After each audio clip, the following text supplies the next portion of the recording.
Welcome to the lastest of the last minute open mics. It's been a little harder to secure some features down. We're in the dog days of summer. We're in the August where most of my work for the fiscal year is done for work, and I'm just praying to God to get ahead for fiscal year 2025 when it officially starts for us in October. And hopefully we'll get some people to finally get them to finally peg them down and get them to say yes for the next couple of weeks. If both of them say yes, they will be people who've never appeared on here before, and they will surprise you. I think they will delight you. Two different, very different people, two very different people, two very different styles. And if we don't get them for this month, we'll get at least one of them for next month. So stay tuned. And for tonight, it's a nice online all open mic gathering as the earth finally starts to cool down ever so slightly. And the COVID cases hopefully start to go down for the first time in what seems like since June 1st. There have been more people I've heard of that have gotten COVID this summer than even for 2020, even from 2020 to 2023, just everyone I know everyone I know everywhere seems to have gotten COVID, including Jon Wesick, who's texting in the chat. I felt bad about you going to Montreal for that. I think I know someone who's going to Spain and got COVID, but it is a very insidious illness, and fair warning to people. The symptoms seem to start before, well before the test registries that you as having COVID. Someone I know, one family I know, actually got COVID, or was afraid they got COVID from eating from a friend's plate after he got diagnosed, and it was a week to the day she had did that she finally tested positive for COVID. It was like a week to the day, but it was not pleasant revelation. So stay safe, stay masked where you can, and just take care of yourselves and just like watch the signs. And above all, keep healthy. You all got to vote in the next few months. We do have the open mic. This guy's starting 5, 4, 3, 2, 1. The Ramdonator has selected our first person, and it is the return of someone who's joined us this year and after featuring with us, and I'm so glad she is with us. Let's welcome up Marianne Honecker.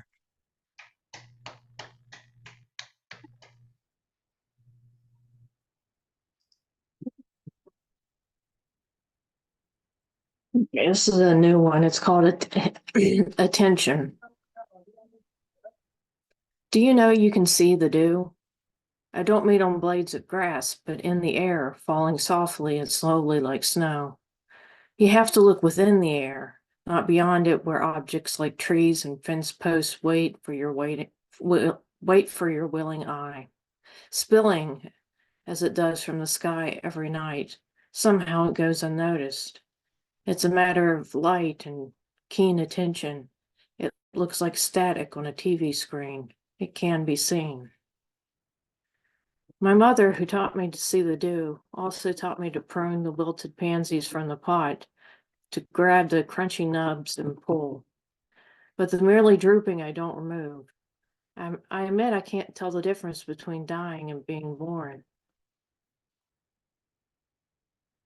When dew falls and fireflies rise, crickets and frogs begin their nightly improvised jam. Bees return to their hole in the wall. Bats zigzag erratically, responding to the sound of moth wings against air. There can be a deeper hearing. I cup my hands around my ears to test what it does to frog song. Night unfolds like a flower in my ears. Beneath the wild whirring of crickets, I hear croaks and notes I didn't hear before. I'm ill, forced to give up my habit of pacing forest trails, of walking the neighborhood at dusk. So I settle in on the porch. I've always wanted to hear cleanly the sea with washed sight. The illness wipes words from my mind until I am nothing but animal awareness. It's true, I can't tell the difference between dying and being born. And that's all. Very nice. Hope to see you in the second round. We're doing two round robins tonight in lieu of a feature. And as I said earlier, hopefully the features are going to be announced. I do have a spot of time to myself in the next few days, starting Friday.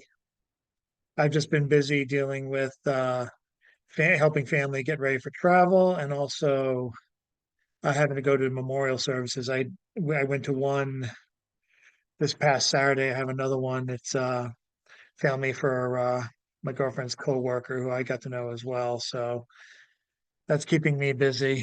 And starting Friday, hopefully a little bit more time to actually visit family and friends I haven't seen all year. And hopefully catch up with Stone Supa stuff on a hopefully what will be a quiet Sunday. Up next now, let's welcome up the Generalissimo himself, Brian Franco. Okay, hold on, let me get a little sip of something. Okay, let's see what I have.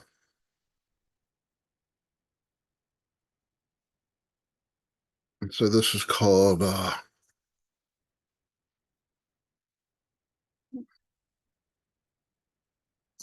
inadvertently cultivating sustenance for Yogi and Boo Boo.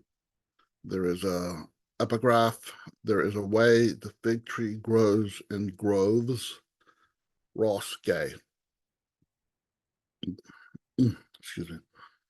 Fig trees can grow from careful propagation and planting derived from the studied practice of fig farming. But a fig tree can also happen as the result of a wayward fig dropped by a picnicker during an afternoon romantic sojourn with a potential lover, and maybe he or she laid a plaid blanket beneath an elderly tree that weighed its corners with tumbled garden stones taken from a woven wood basket, which also held cheese, crackers, figs, sandwiches, and wine to be drunk from waxy paper cups printed with psychedelic daisies bought at Target and a package of 25. And hopefully, the breeze that afternoon was the type of breeze one feels in their hair, causing the sunlight to seem less warm. Then maybe they'll go on a second date 1 week and 4 days from that day, then date long enough for one of them to ask the other to marry. And on the first anniversary of the wedding, the recipient of the picnic will pack a picnic and take the spouse to the original picnic site, where they'll notice a small fig tree that, unbeknownst to them, was the result of their previous picnic. Thank you. And that was one long sentence.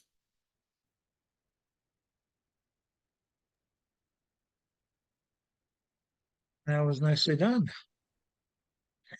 Up next on the open mic, it's good to have him back. Let's welcome up Julian Matthews.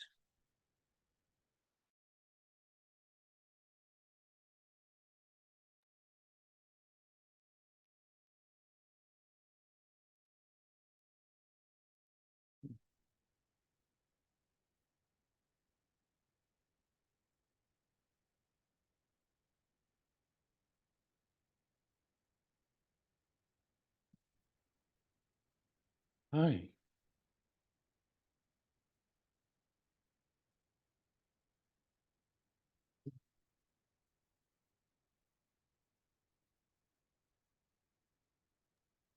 Can you hear You should me? be able to screen share. Oh, okay.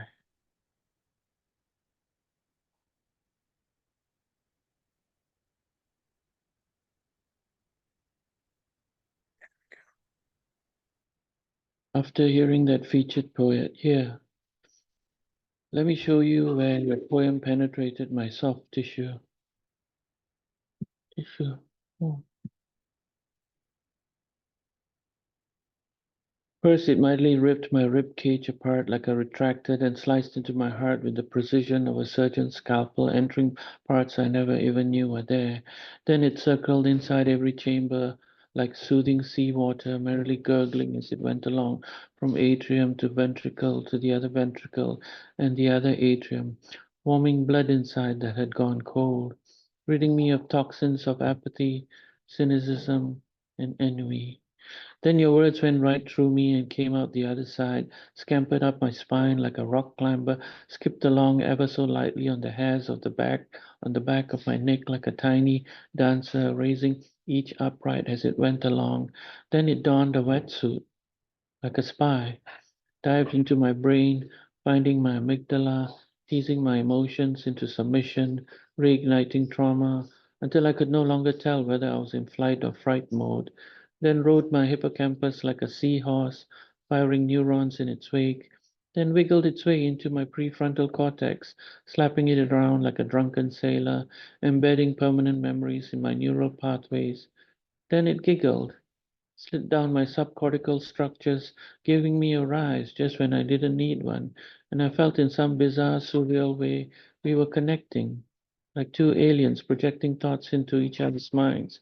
And I was swimming momentarily inside yours, admiring the decor, the well thought out interior design, how you made every syllable perfectly in sync, how your lines were so tightly meshed together, even color coordinated, unlike mine, which are a mangled mess flitting from thought to thought like a squirrel unleashed at a playground, hopping from swings to slides to monkey bars to merry-go-round, then easily distracted by passing dogs named Milo or Max or Loki, and feeling like a 2-year-old again, my tongue struggling to form words, somehow knowing I'll never ever be as good a poet as you. Thank you.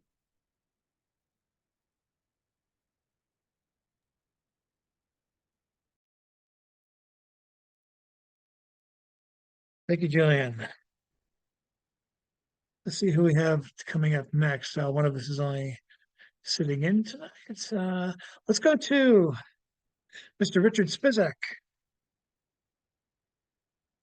As I remember Thank to you, my thank him for friend. the art for David Sills's ethic treatise, which is up on allballmagazine.com. Richard's been the MVP for supplying art, especially the political variety. And I'm sure his poem's going to be in a similar vein this week. Take it away, sir. Okay. I won't spend my time discussing how, anyway, we'll just go on.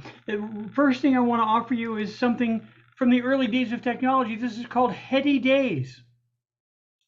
In the heady early days of internet, we'd be anticipating one information we couldn't get at yet. Sound, we hoped, or maybe movies as portable in the pocket could be quite groovy. And if there were some kind of artist, we could hardly wait to get it started because back then we paid for it by the minute and closed our eyes in hopes we'd win it. We held the promise of information, once available to the entire nation, would make us wiser, fill our cup, quite anticipating what hemlock might be buried in it, as so many greedy might drink it up. We focus for the most part on information, not needing the librarian at her station, available to us 24/7. For the curious, this was indeed a glimpse of heaven. Then the search engines came along, sadly, with more than a twist of bias in her sarong. We could hardly envision what mischief and division would come to dominate and poison cohesion, and even divide lovers between them at the wine and cheese bar at molting season. If you've ever seen a dining pair sitting in some restaurant, each hardly there, clutching their phones, virtually unaware, and despite right there across the table where they both might be as well alone, and each sits and stares, staring at a plastic box, unaware of shoes or socks, hardly ever touching, their trembling nerves near the spastic overhunching, while at a tiny distance there from plate to plate, sadly, as far as attention goes, their minds might as well be in another state. Somewhere, enthusiasm seemed unbridled, bereft of touch, heedless of child. They give their child tiny plastic glowing plates that they too can ignore their evening play dates. So engaging are these little screens, all consuming every scheme and dream. Little imagination left seems to paralyze, even to hypnotize what life is left. Then notorious liars have their way, poisoning the streams of data, say, driving opinions like racing cars to deliver the foolish and unsuspecting into honey traps that mar with their revisions. Baited with suspicion, stuffed with lies, drive the masses away from compromise, and far from social cohesion set adrift. Just what shoals upon our driven ship must lift, intoxicated by mixed media's flourish, upon what kind of marketing swill will we the population betrayed and so terribly and now so sadly malnourished. Now that's heady days. A few of you, I'm sure, were around in those early days of the internet when we yearned that maybe sound might be a thing. Now this one is a treatise on our friend the dumpster. It's called Absolute Immunity. Such raging impunity begun Emperor Charlemagne's sympathetic incongruity as he sits and occasionally shits on his golden throne as he flies from Mar-a-Lago to Bangor, Maine. Old King John hoped for such similar largesse, and who's surprised that Drummond caused exactly and precisely this kind of mess? He announced from the very beginning he only likes elections when he's guaranteed winning. He initially and suspiciously announced to a paid group of actors he'd cashier the Constitution. It just wasn't a factor. Promoting lawlessness, you've seen his criminal cronies. He'd stripped the justice system down to the bare bonies. He announced he's constrained by no actual law. He can do any crime, take anyone's time, steal anything he saw. Not only will the people let it pass, he thinks no more of killing a human being than passing some gas. The ancient paradigm on how to contain the royals, not only will they ever do whatever they want, if there's anything left, they'll steal the spoils. They'll steal the cash in trade deal wants to grab it all, and you better not squeal. He's prepared to commit any crime because he's divinely selected. He thinks it's his time. And his sons and his daughters are simply biding their time. They expect the throne will fall into their hands unless we get out and vote, and democracy foils their plans.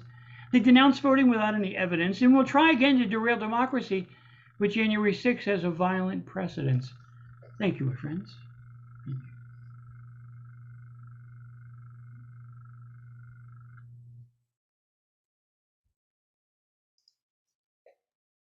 Thank you, Richard. And now, looks like we have some people who might be coming in a few moments. For now, I want to continue. After a week's break, we have a serialized story to catch up with, courtesy of Jon Wesick and his latest hard-boiled thriller. Okay, so you remember this story is called the Rat Who Cried Wolf, and this mobster named Joey Elbows hired a private detective to be his bodyguard on a book tour about a tell-all book about his days as a mafia soldier. And it turns out that Joey Elbows is really just failed fantasy author named Joe Esposito, and he hired his friend Ronnie to make it look like Ronnie was trying to kill him. And unfortunately, Joe Esposito's car blew up, and the cops are holding Ronnie responsible. So the private eye, Nick Kilcannon, is going to try to look into it. So he's going to talk to Joey's girlfriend, Shirley. That's where it starts. His remains didn't survive the explosion, I told Shirley Mancuso. I just wish I could have done more to protect him. I was sitting across from her couch in her Philadelphia home. It was the only place I could think of to find answers. I don't see how you could have. Shirley walked to the kitchen. Want some tea? That'd be nice, thanks. I waited until she returned. I think the cops arrested the wrong guy. That means Joey's killer is still out there. You think I'm in danger? No, but you should change your locks just to be safe. I sipped the tea. It was a pretentious brew that covered up mediocre leaves with artificial flavors. The suspect's name is Ron Insulata. Ever heard of him? Ronnie? He was in our high school, but he never hung out with them. I already joined the Marines after graduation. Did Joey always want to be a writer? Not at first. He was kind of a jock, but he always gave hilarious book reports in English class. Mrs. Godfrey was so amused that she gave him B's even though he never read the assignments. Did you date back then? Once or twice, then he got Valerie, that's his ex-wife, pregnant. It was our senior year, and I think she let it happen on purpose. Did you stay in touch? No, we were connected after his fantasy series got published 6 years back. Can you think of anyone who wanted to hurt him? I finished the tea and set my cup on the coffee table. I'd look at Valerie. She's a real bitch who never believed in his writing. I thanked her and stepped outside to find a large man in a dark suit standing by my Hyundai. Mr. Arancini wants to see you. Tell him to call my office. I reached for my Hyundai's door handle. He ain't asking. The thug lifted his lapel enough for me to see the butt of a pistol in his shoulder rig. He and his partner drove me to a restaurant called Fusilli's in a Lincoln Navigator. I found Frank Arancini at an empty table in the back. He wore a dark suit with a trilby hat. Even though age had left him thin, it hadn't affected his appetite. Want something to eat? His voice was deep as the bay where his goons discarded bodies in cement overshoes. The scungilla here is outstanding. Just an espresso, thanks. Arancini snapped his fingers and one of his men returned with my coffee. We had nothing to do with Joey Elbow's death. Arancini tasted the shellfish and tomato sauce before continuing. Anyone who read his book can tell he doesn't know what he's talking about. Made me laugh my ass off. That said, his death left us with an image problem. Thinking we had him whacked is bad for business. The cops have a suspect. It might be better for your health to leave it alone. Yeah, there's just one problem. I stirred my espresso with a tiny spoon and took a sip. If the cops jam up Ron Ensalada for Joey's murder, the public will still think you're behind it. What do you propose? Let me poke around. If you had nothing to do with it, like you say, you have nothing to worry about. Mrs. Esposito, my name's Nick Kilcannon. I'm a private investigator hired by Ron Ensalada's defense counsel. I showed my PI license. Is it okay if I ask you a few questions? I use my maiden name, Valerie Bannon now. Joey's ex-wife had the body of an 18-year-old gymnast, but her laugh lines indicated she was in her mid-30s. Blue dye streaked her hair, and she wore an unbuttoned shirt over a halter. So the cops arrested Ronnie. Not surprising, he was always getting Joey into trouble. I don't think Ron did it. If you help me out, maybe I can find the real killer. It was bound to happen. If not Ron, somebody else would have done it. Valerie scanned me from my face to my feet. Sure, I'll talk to you. Why not? She walked inside, leaving the door open for me to follow. Her living room contained no books, plants, or wall art. There was only furniture and a big screen TV. She sprawled on the couch, leaving me to pull up a chair. Hey, she pointed to a pot on the coffee table. I'm microdosing. Helps my mood. Cups are in the kitchen. No thanks. I wanted to ask about the will, but I wasn't a cop, so she could tell me to get lost at any time. The best I could do was keep her talking. You mentioned people wanting to kill Joey. Why? He was a phony, a big phony. He came off like he was going to be the next George R.R. Martin, but he hardly earned $1,000. We had to live off my paycheck while he worked on his masterpiece. The Dragons of Shawarma, I asked. No, that was the book he plagiarized. Joey had this theory that dwarves and elves are our genetic memory from when we shared the planet with Neanderthals. Instead of supporting his family, he wrote thousands of pages of that awful stuff. Well, what about the plagiarism? Guy named Wade Simpson sued Joey for copying his work. The plot and characters were the same, but the wording was different enough that he didn't win. Of course, I ended up paying Joey's legal fees. He said Ron and Joey got into trouble together. They stole a car. Ron took the blame and joined the Marines to escape jail while Joey got off scot-free. Valerie looked at her smartphone. My kid's going to be home in 15 minutes. Can we wrap this up? Sure. I gave her my business card. If you think of anything else, please give me a call. And I'll pick it up in the second half. Thank you.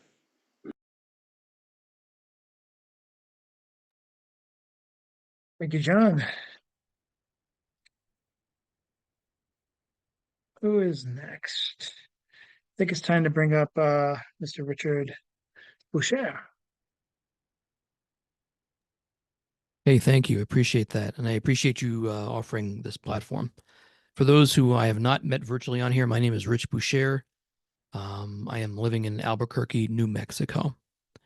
So the poem I'm going to share for this round, this is called Feeling for a Vein.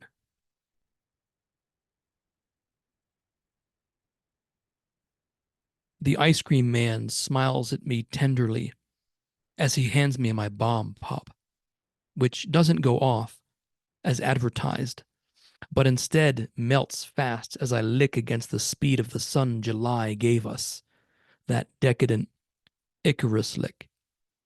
The gray man looks at me for a second longer than is normal, and then bursts into loud tears as he hands me my change. I feel for him and want to help, so I keep my mouth shut and leave immediately. The officer is barely contained within his uniform. I'm told to turn the engine off.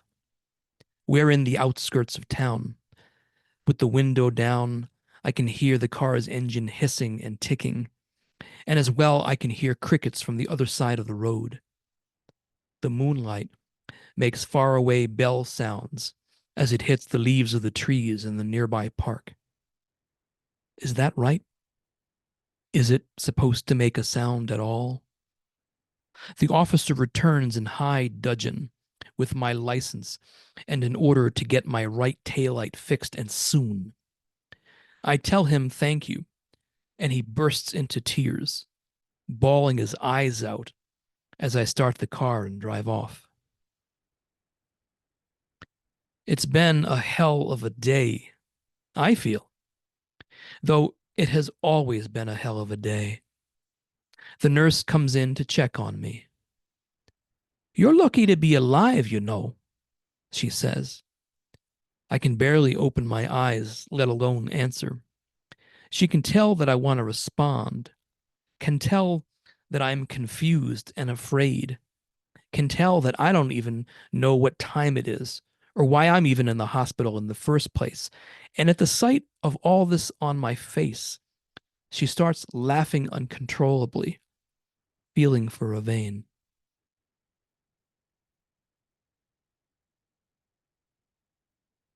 Thank you.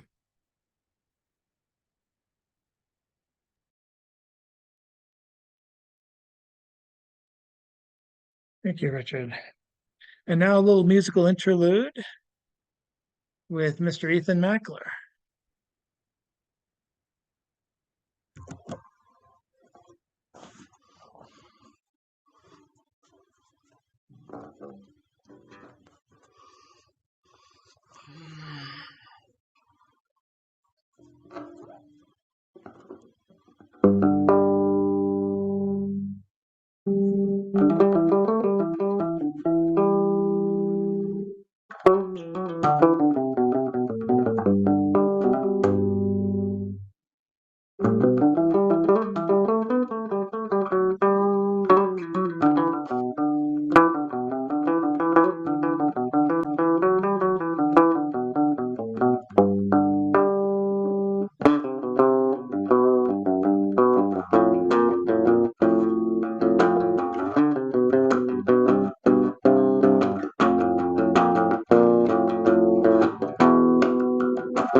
Thank you, Ethan.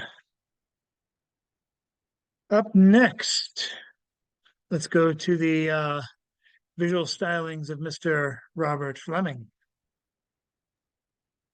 Good evening. I'm Robert Fleming, a visual poet from Lewis, Delaware. I submitted to one of the recommendations, which was on the Stone Soup website. The name of the publication was Beyond the Ballot Box. I submitted both flash fiction and poetry. In the first round, I will share two of the flash fictions which I submitted. This is 99 words. Maker 12-step meeting share. Made the world in 1 week. I don't think. Plod along. Never imagined a snake would open an apple-picking shop in Eden. Silly me. Snakes are good merchants. And Cain and Abel killing. A big oops. Didn't see killing coming. Should have asked Satan about making the universe. Satan and me still not speaking. The seventh day, a vacation. Not been to Earth much since. Earth isn't the only planet I made. Missed wars, plagues, viruses. Satan would have known, but I never asked for help. I can't forgive myself for making Earth. And the second one is also an alternative flash fiction. It's 88 words. And it's the first time I had seen an alternative flash like this. It's called Deer and Landers. Poughkeepsie, New York housewife. My husband always sits on the couch, drinks beer, watches sports. How get my husband off the couch? And dear Poughkeepsie housewife, when a man gets off the couch, your marriage is over. Stay married? Altoona, Texas mother. My son is always in the bathroom with the door locked. How get my son out of the bathroom? Dear Altoona, Texas mother, when your son is in the bathroom, he can't get a girl pregnant. Do you want to be a grandmother now? Thank you for letting me share my two flash fictions, which I submitted to Beyond the Ballot Box. Thank you, Robert. I'm going to read one just because I kind of realize I need the practice. I'm going to be reading for at least 2 or 3 events the next coming weeks. And this is one of my Stone Soup Crouton poems. This is from the 17th. That was for feature Gabby Gilliam. More than a little influence from Mr. Jon Wesick as well, who at the time of the reading was getting close to the finish of Sledgehammer Ex Machina. The link to read that was put on Stone Soup's Facebook page. This one's called Trash Ending. Don't read much about pregnancy and pulps. Once you have the kid, it's over. No more double entendre one-liners. Face held together by constant bruises, peels back like onion before every mirror. From movie victory to freak show relic. Everyone you put away, freed due to tampered evidence. Oops, lost my space. Everyone you put away freed due to tampered evidence, improper procedure, excessive force. Then the child comes and both sun and ocean open inside your heart, somehow not bursting. Streetwise Gilgamesh has his own little monster. First feet permanently calloused from callous shadow dances. Partner buys chair and color of your retired gun's metal. From Manhunter to catch and release on Sundays. Anniversary wine bottles open amongst milkweed. Every new taste on tongue, a communion, turning your hard-boiled body back into flesh. Nothing happens outside when you die. Inside, a supernova-like eruption, heart water released, house left happily haunted, mystery of a life well lived, at last, unsolved. And with that, I'm going to bring it now to our person who just came in. I wanted to give him a little time. Let's go now to Mr. Edward S. Galt. Thank you. Thank you very much. The piece you see behind me is one of my masterpieces. It's actually a sculpture from the South Station. Well, I was up for a little while. It was they had a little sculpture up. It was actually it was a connection from one train to the next. It was kind of a hinge from one from one car to the next. And I kind of put that up there as a sculpture. I thought it was kind of cool, so I took some pictures of it. Anyway, I'm going to read kind of a prosy type poem tonight in the form of kind of a letter to my kid.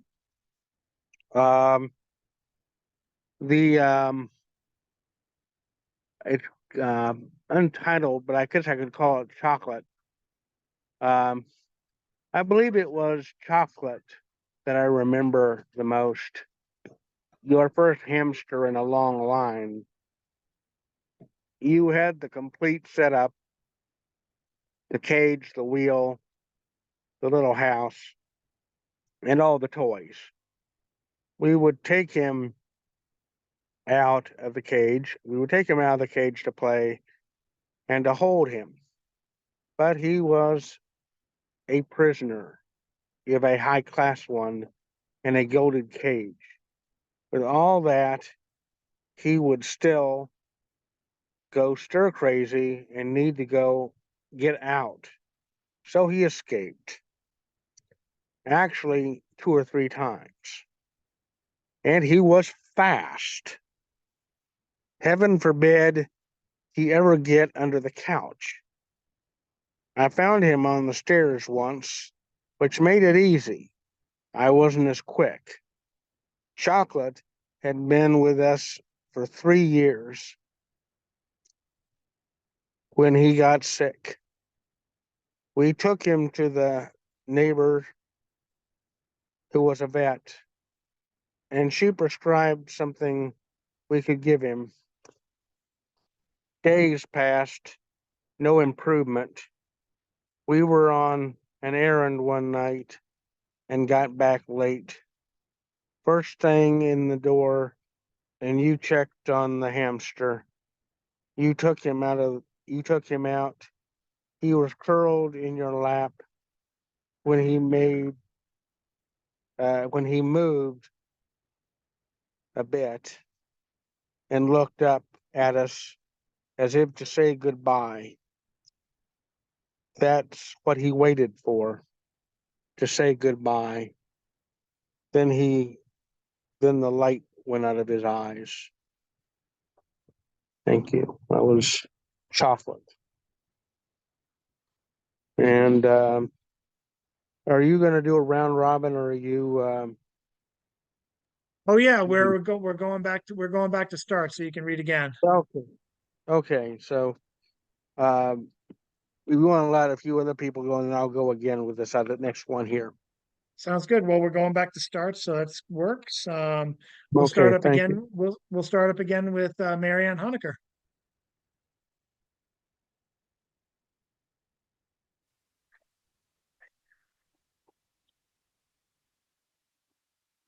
Yeah, I can't remember if I've read this here before or not. It's called A Proper Love Poem. You're like a spring. Pellucid water flows from you. When I drink you, I settle. My feet find the floor, my eyes their sockets, my bones their structure. When my lips crack for want of water, I need your words, whether they eddy and muddle or flow in clear, smooth layers of sound. In this place, my hands dry up. Stretching them flat is like wearing a pair of too tight leather gloves. You can slake my thirst. My lips will moisten again, my fingers plump. My skin will regain its shine. Together we swam calm waters. We eddied around each other, fell into the same dips, rode the same crests to further bends in the river. We were never in the same boat. We do not align.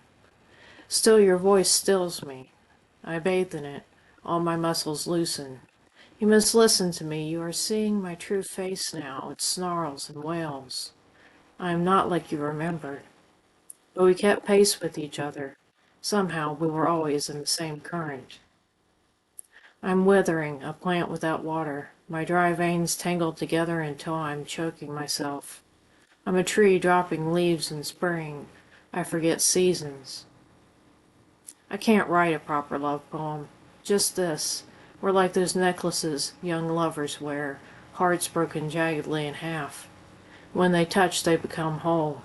I don't make sense alone. Thanks, that's all.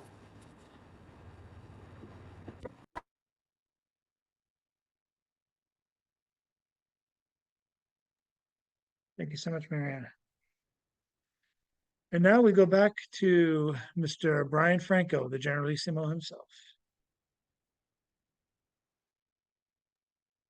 Okay, I have a poem, a haiku.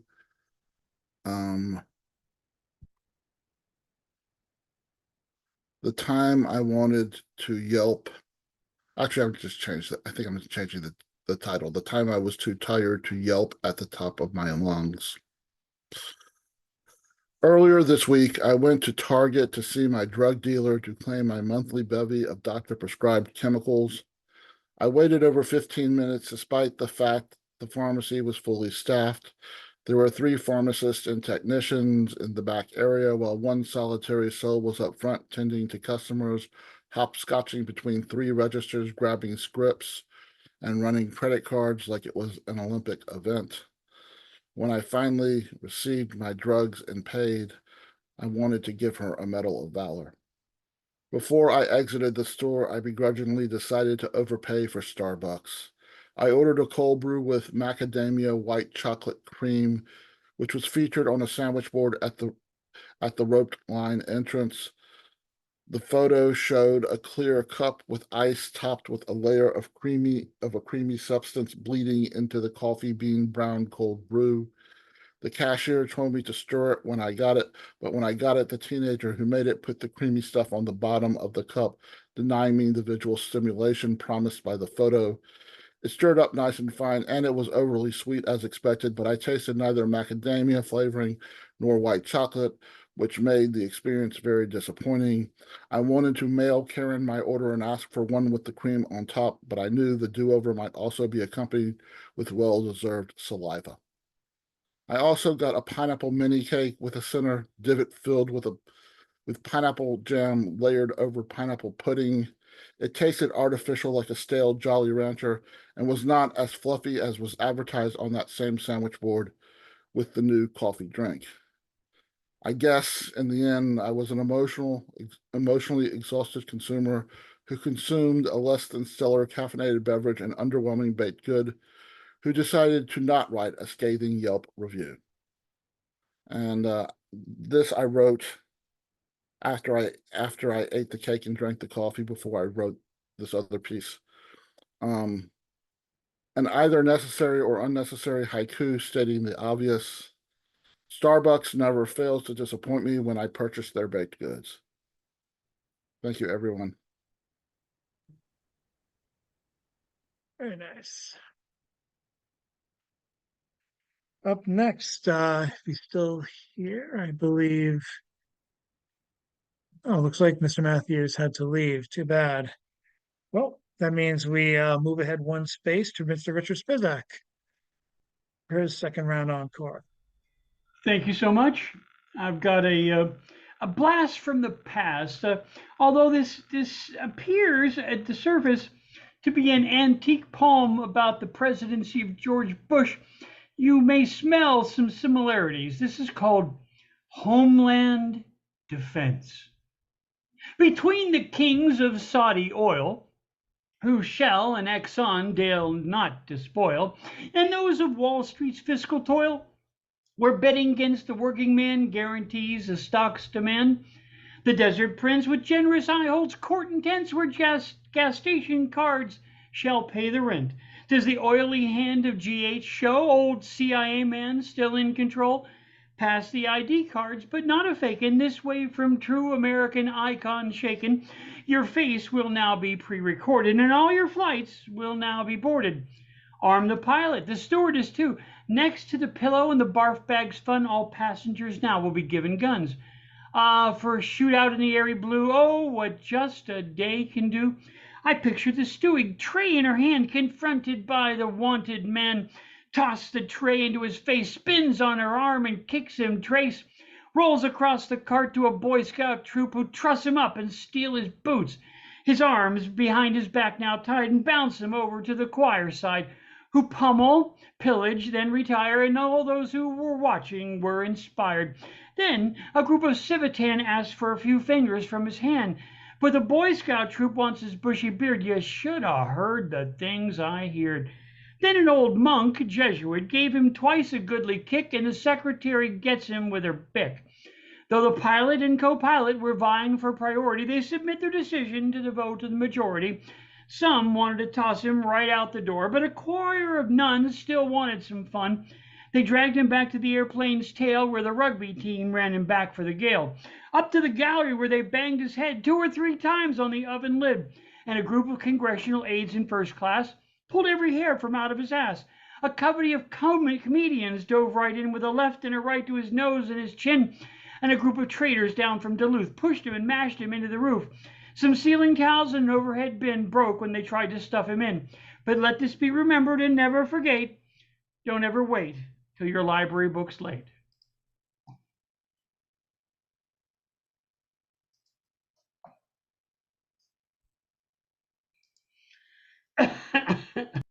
Thank you, Richard. And now we come to what might be the rest of the story. Here's Mr. Jon Wesick with the next chapter of this short story. Do short stories have chapters? I guess they have sections. But Yeah, anyway. I don't know. I call them sections, I guess, sure. Are you Wade? I asked. Not bad, you? Wade Simpson was a gnomish man with a bald pate and long hair on the sides. Bony legs stuck out of his khaki shorts, and he wore a torn Nirvana t-shirt. I'm Nick Fisher from the Thoreau and Fisher Literary Agency. Mind if I come in? I barged into Wade's studio apartment without waiting for permission. Dirty dishes filled the sink, and an unmade mattress lay on the carpet in the sleeping area. Cables ran from the laptop atop a card table to a printer on the floor. He sent us a book proposal for The Dragons of Andromeda decades ago. I sat on a modular chair that looked like it came from the 1970s and placed a folder on the coffee table. It took a long time, but we finally found a match for Andromeda. Do you have the film rights? Yeah. Great, I scribbled a few notes. As you know, fantasy is hot right now. A streaming service, I can't say which, is looking for a new property to adapt into a miniseries. They're bringing in John and John as producers, so you know they'll have a decent budget. The studio will commit to 10 episodes with an option for more. If you let us represent you, we can get your $10,000 advance by next week.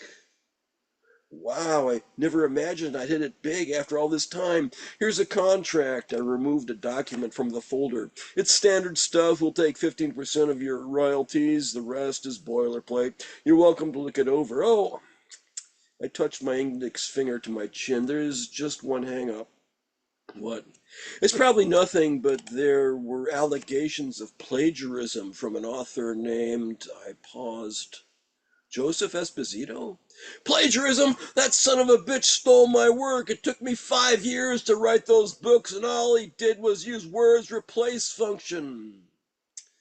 I suppose we should get Mr. Esposito to sign a release just to cover our bases. Release? The bastard is dead, and I'm glad he's dead. Well, in that case, I'll leave the contract for you to look over. I stood to leave. No need. Wade scribbled his signature and handed the document to me. Thank you, Mr. Simpson. I tucked the document to a folder. We'll be in touch. After leaving, I turned off the tape recorder in my jacket pocket. The DA dropped the murder charge in exchange for me pleading guilty to the illegal discharge of a firearm, Ron Insalata told me in the visiting room. He looked healthier than the last time I saw him. He had no bruises and a bit of color in his cheeks. How'd you do it? Another author accused Joey of plagiarism. There was a trial, threatening emails, and his credit card statement put him in the area when Joey was killed, I said. Will you be okay? I can do 6 months in my sleep. Thanks for everything. Ron placed his palm against the reinforced glass. I pressed my palm to the glass before leaving. That would be the last I saw of Ron Insalata, or so I thought. Any final thoughts? The moderator asked. The last decade has ushered in more representation in science fiction and fantasy, Howard Adams said. You still have to tell a good story, Lucinda Jackson replied. As the only straight white male here, I'd like to point out that science fiction and fantasy expand the possibilities of exploring identity. People have hard enough time coexisting with others who share their biology. What about getting along with beings who don't? Ursula Le Guin's Left Hand of Darkness is perhaps the finest example. Tony Pierce held up his book. In my Distant Cousins trilogy, I imagine how we'd get along with Neanderthals if they'd survived into modern times. With that, I think we'll adjourn. Give us a few minutes and the panelists will sign their books in the lobby. The moderator shook hands with the others and gathered their bags. Excuse me, I slipped past 5 attendees in colorful leotards and matching motorcycle helmets and made my way to the aisle. I'd come to a science fiction convention called SaguaroCon in Tucson after learning about a fantasy novel with a familiar theme. After all, what private investigator doesn't read the New York Times book review? In the lobby, I got in line behind a Mr. Spock look-alike with pointy ears and bad hygiene. Joey had dyed his hair blonde, shortened his nose, and sculptured his cheekbones, but there was no mistaking the elbows he rested on the table. The Spock look-alike smiled as he left with a signed book. I stepped forward. Love your work. I'd appreciate it if you signed this. I set down a copy of Dragons of Shawarma. Joey gazed at the book, raised his eyes to my face, and ran. I chased him. He knocked over Robbie the robot, and a clatter of sheet metal burst through a cluster of blue-skinned Venusians and left an Altarian shaking her fist.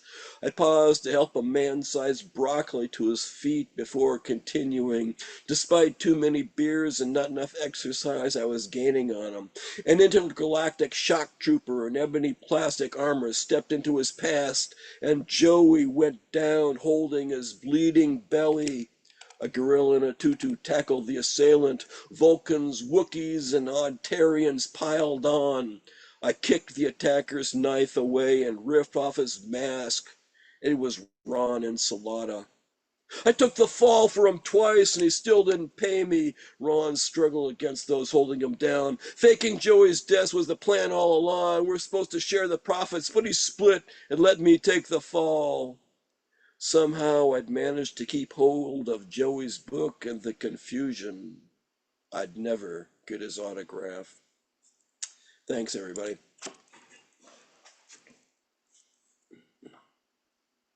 Thank you, John.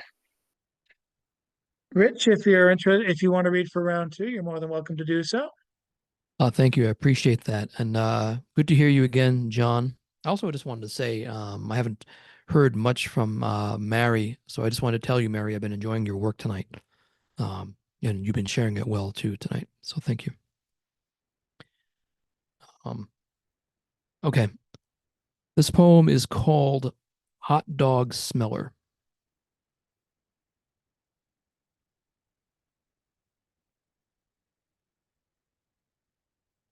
Okay. The story of my superpower is a simple and yet perverse one. And by that I mean I discovered my superpower by accident at a funeral I was at. I didn't like that people were crying, even if someone they loved was dead, but I didn't know how to take away their sadness. The deceased stared at me from the casket expectantly, as though waiting for the truth to dawn on me. I closed my eyes for a moment and concentrated. Suddenly, several people in the room complained that they smelled hot dogs real bad. More than 4 people separately complained about it, and I knew it had to have been me. What I caused, that smell. That smell was something only I could have summoned. Only I. And I knew that from then on, that was my power. To cause in others a strong sense, a feeling, if you will, of smelling the smell of hot dogs nearby, but really strongly, like you could picture the boiling water and the pink skin stretching in the heat. And then, like some kind of gross miracle, all of those people, all of those people who were mourning suddenly had a more pressing matter at hand. The acrid, pungent cloud of hot dog smell in the air all around them. Could you keep focused on the dead with the odor of Fenway Franks filling your nostrils? Could God? My hot dog smell power had taken away the pain of others, like an angel balm on the burning shoulders of the agony of their sadness. There was something divine in what happened, something superhuman. And that, you see, was how my life of being a crime fighter began. I never wore a cape, never drove a rocket car, never wielded an unbreakable weapon. But I did my part every time I witnessed a crime in progress, and I foiled many attempted offenses by using my ability to offend others in a raunchy yet mouth-watering way. You look shocked. Yes, I can see the question in your eyes. But it's all true. I made people smell things they couldn't believe.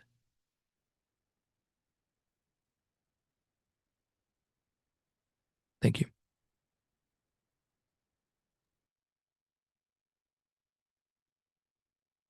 Thank you, Richard. Ethan, if you'd like to come and play one more set for us.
Nicely done, Ethan.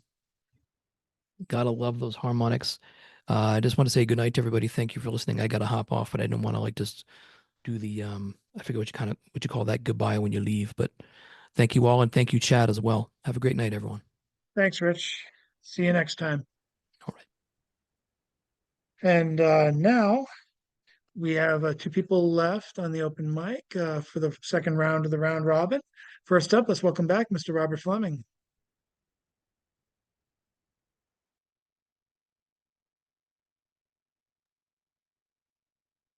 Good evening, Robert Fleming. I will share for that submission 2 poems that I submitted. Again, the magazine is called Beyond the Ballot Box.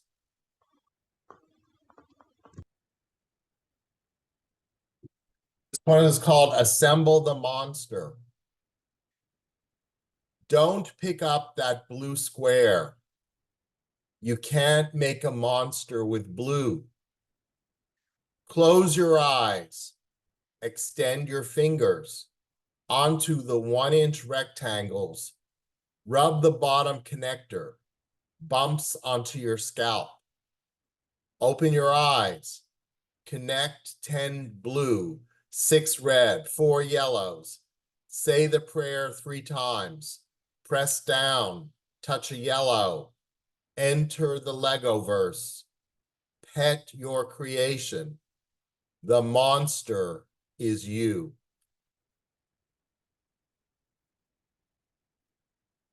And the last one was inspired by the movie Everything All at Once.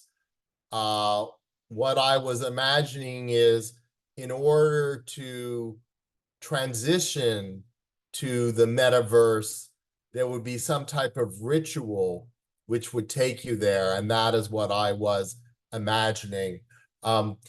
This next one is a variant on the poem and the movie 10 Little Indians by Agatha Christie. 10 unmasked Parkers. 10 unmasked Parkers trail mix dine. 1 poisoned, and then there were 9. 9 unmasked Parkers walk late. 1 asked, and then there were 8. 8 unmasked Parkers bicycle to heaven. A club clubbed 1, and then there were 7. 7 unmasked Parkers collect sticks. 1 stick stabbed 1, and then there were 6. 6 unmasked Parkers honeying a beehive. 1 stung, and then there were 5. 5 unmasked Parkers row an oar. 1 drowned, and then there were 4. 4 unmasked Parkers climb a tree.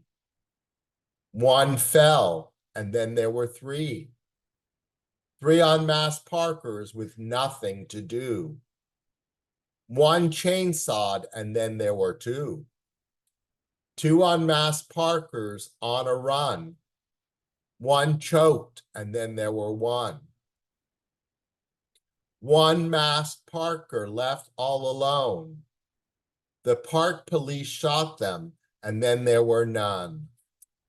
Again, the magazine is called Beyond the Ballot Box, and I will put the submission link in the chat.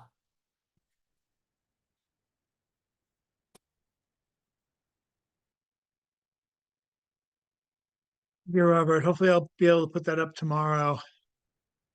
I shouldn't be gone too long for the memorial, and I'll hopefully be back by the afternoon to post a few new calls for submissions. There's a lot out there now in anticipation of the fall winter season.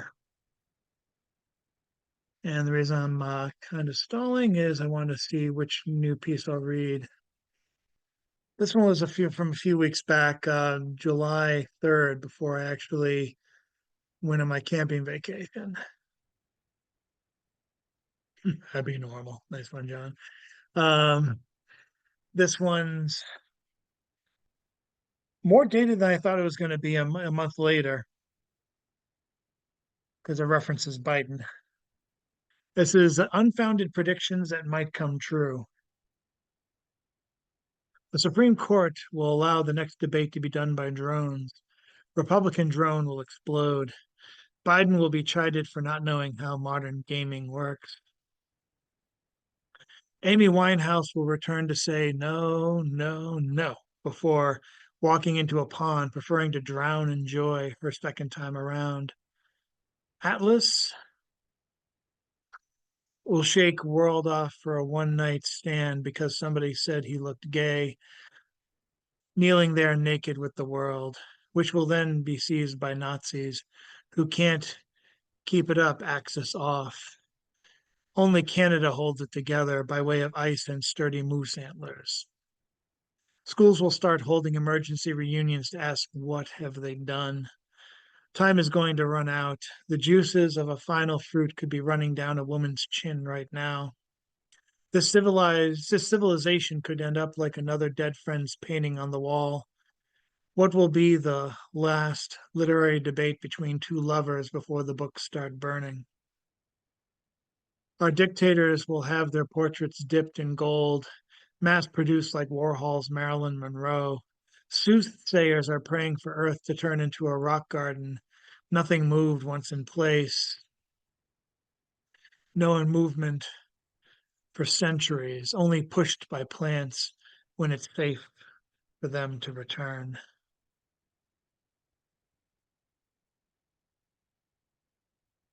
Thanks. And up next, let's close out our de facto closer for the night. We miss you, James. You're probably sleeping. Like the moose emojis. Emojis? Anyway, let's welcome up Mr. Edward S. Galt. Okay, thank you. I do have a photograph in the Oddball magazine just today, I think, opposite a poem by Olivia Follow, something like that. And it's taken from the Savin Hill station through some grid work looking onto the street, which is kind of interesting. At any rate, I call this poem here, and it's also relatively new. It's not from my book. I'm trying to put together something new. So this one is Discovering Our Worlds. I took the red line to your stop, bringing a pound bag of coffee for the next morning, never realizing how precious this time would be later on. Having each other in our arms, even the hard times now seem sweet. One night you looked over me with tears in your eyes, but you never told me why. And I was afraid to ask, fearing I could do nothing for you. Still, I wish you had told me, that you had given me the chance. Most evenings, then were spent on the porch discovering each other's worlds. Your world was made up of dragons and magic. It seemed like a wonderful world to be a part of. And there were those tears and a world of pain you could never share with me. And I could not heal you with a shield and sword. Thank you very much. It's a work in progress, and hope to be doing some work on it in the coming weeks as I produce new stuff. Thank you. Thank you very much, Mr. Galt. And thanks to everyone who came out tonight. We'll have more announcements coming for the features. One's a little bit more data-esque and one's more of the Bukowski School of Poetry. Can't wait to announce them. Can't wait for them to say yes. They will say yes, right? Fuck it, they'll say yes. And we'll have more to do for not just the end of August, but hopefully for all of September, October, and possibly the end of America in November. But hopefully not. We will keep hopeful. At least it feels more hopeful than it's even though it's a kind of a gaslit kind of hopeful, it's I'll take it for now. Better than what we were doing before August. I hope you guys are hanging on. I hope you guys keep cool and keep safe in these unsure COVID ridden weeks of summer. Some of us have already felt it. Some of us are crossing our fingers, hoping it doesn't happen to us. Stay safe, everyone, and stay tuned for more news for Stone Soup. The Stone's Throw issue will probably, as I said before, will be coming out in September. That being said, I might be putting out a call for for the next issue at the same time, because at this point, we just might be waiting for the cover for Stone's Throw 8, and I'd like to get Stone's Throw 9 out for the end of October, very beginning of November, for reasons that may seem obvious now. But thank you guys very much for coming. Obligatory wave. I promise to change the background of my wallpaper tomorrow, and or for at least by next week. Take care of yourselves, and thank you guys for coming. Thanks for sharing your words or your ears. We'll see you next time. Show's over. Take care.